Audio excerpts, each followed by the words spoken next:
Cette année, nous sommes dans l'année de la double faveur. Alléluia. Et la double faveur, ce sont les faveurs d'en haut, les faveurs d'en bas. Parce que certains manifestent des grâces sur la terre, mais dans le ciel, ils n'ont rien. Sur la terre, ils prospèrent, ils ont des maisons, mais au ciel, ils n'en ont pas.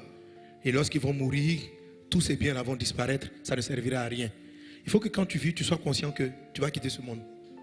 Voilà, quand tu vis, il faut savoir que tu vas mourir un jour. Et ça peut arriver très vite. Mais c'est une réalité avec laquelle il faut vivre. Il faut être prêt. Il faut être prêt. Il faut se préparer. Un jour, tu vas quitter. Et quand on va arriver au ciel, lorsqu'on va mourir, il y a deux éléments. Pour entrer au ciel, c'est simple. Il faut accepter Jésus. Et puis après quoi, les éléments qui vont jouer, c'est les œuvres que tu as faites et l'esprit avec lequel tu les as réalisées. Il y a des gens dans leur destinée à qui Dieu a dit, tu vas être... Dieu leur a dit, tu seras chef d'État. Et à la fin, ils ont fini par y arriver. Mais de quelle manière? C'était en détruisant d'autres vies.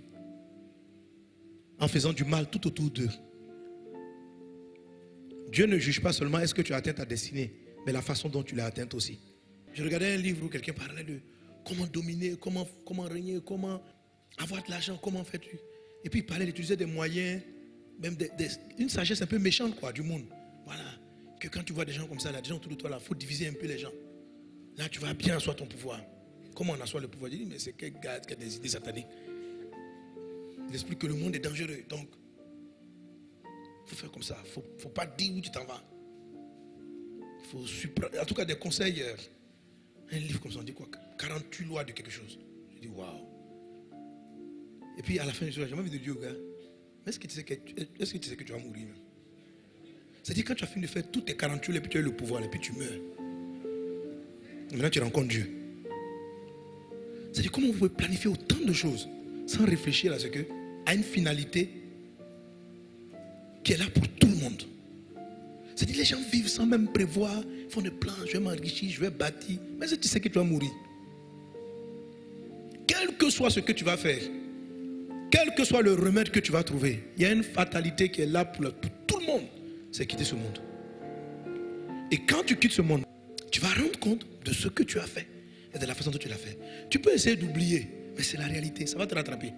Tu peux faire comme si ce jour ne va pas arriver, mais il va arriver. Et ce n'est pas parce que tu veux faire comme s'il ne va pas arriver qu'il n'arrivera pas. Donc, comme il va arriver, prépare-toi à rencontrer Dieu. Alléluia. Prépare-toi. Amen. Et une manière de se préparer à rencontrer Dieu, la première des choses, c'est de faire la paix avec Dieu. Par Jésus-Christ. D'avoir le pardon de tes péchés. Le Dieu qui a fait ces miracles nous dit qu'il y a un seul chemin. C'est celui par lequel nos fautes sont effacées et pardonnées. Car Dieu est saint. Et auprès de lui, il n'y a aucune méchanceté, aucune iniquité. Et tu ne peux pas, ton âme ne peut pas transporter ces iniquités-là après la mort. Il faut que tu les abandonnes sur la terre en recevant Jésus-Christ, le sang qui a coulé pour effacer tes péchés. Ce n'est pas une affaire d'entrer dans une église, c'est une affaire de venir devant le Christ et de lui confesser tes péchés, de dire Jésus, lave-moi par ton sang pour que tu arrives au ciel clean, sans faute, parce que tes péchés auraient été effacés. C'est la première des choses. Il y a une deuxième chose, c'est que si Dieu t'a laissé sur la terre, tu as une destinée. Il y a quelque chose que tu dois réaliser, quelque chose que tu dois faire. Donc il y a cette chose-là et il y a la manière dont tu l'as faite. Il y a des gens qui sont appelés être pasteurs. Il y a beaucoup de gens que vous voyez prêcher qui sont vraiment appelés être pasteurs. Mais qui pour y arriver, manipulent, escroquent, trompent. Dieu veut pas simplement, Dieu peut les féliciter pour dire, bon, tu as été pasteur. Mais la façon dont tu as fait, tu as exercé la pastorale, tu auras affaire à moi. L'apôtre Paul décrit des situations et Jésus peut le dire. Tous ceux qui me disent Seigneur, Seigneur, n'entreront pas dans le royaume de Dieu. Mais seulement ceux qui ont fait la volonté de mon Père. Donc prêcher l'évangile, c'est la volonté de Dieu. Mais la manière dont tu prêches peut disqualifier ta prédication. L'esprit avec lequel tu fais l'œuvre peut disqualifier ce que tu es en train de faire. On peut faire des croisades, mais si tu mens, si tu triches, ça disqualifie ce que tu es en train de faire. Est-ce qu'on est ensemble?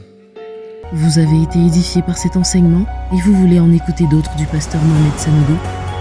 Abonnez-vous à ses pages Facebook, YouTube, Twitter et Instagram. ou allez sur la page Facebook de Librairie d'Honneur où vous trouverez ces ouvrages et encore plus d'enseignements. Que Dieu vous bénisse.